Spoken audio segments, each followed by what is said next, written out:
आज मेरी शादी की पहली रात थी। आसिया मेरी दुल्हन बनी हुई थी और बस्तर पर बैठी थी। मैं कई दिनों से उस रात का बेचैनी से इंतजार कर रहा था, और जब आज मेरी बीवी मेरे सामने आई तो खुद को संभालना मेरे लिए काफी मुश्किल हो गया। मैं उसके करीब हुआ और अपनी अंगुलियां उसके होंठों पर चलाने लगा।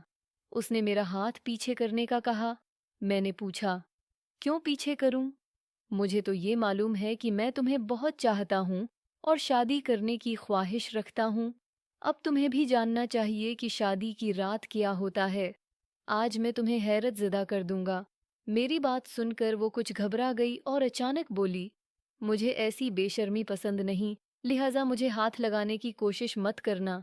मैं सख्ती से जवाब दिया, क्या तुम्हें मालूम है कि शादी की रात शौहर किया करता है? इसने कहा, मुझे सब मालूम है, जिस पर मुझे हैरत हुई। इसने मजीद कहा, शादी की रात शौहर मुंह दिखाई देता है और फिर बीवी को समझाता है। मैंने कहा, अच्छा हुआ कि ये भी तुम्हें मालूम है। फिर आगे क्या होता है? उसने जवाब दिया, लाइट बंद हो जाती है और फिर सुबह हो जाती है। बस यही कुछ मुझे मालूम है। उसकी बात सुनकर मैंने कहा कि जल्दी से दूसरे कपड़े पहन लो ताकि मैं तुम्हें बता सकूं।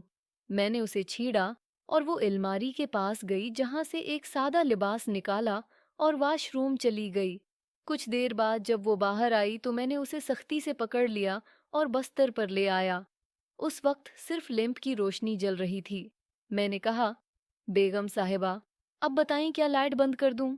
मेरी बात सुनकर वो कुछ घबरा गई और बोली, नहीं नहीं, मुझे डर लग रहा है। मैंने जवाब दिया, अभी तो कुछ किया भी नहीं और तुम डर रही हो। जब वाकई ही कुछ करूंगा तब क्या होगा? वो बोली वो बोली, नहीं भाई, मुझे लाइट बंद नहीं करनी।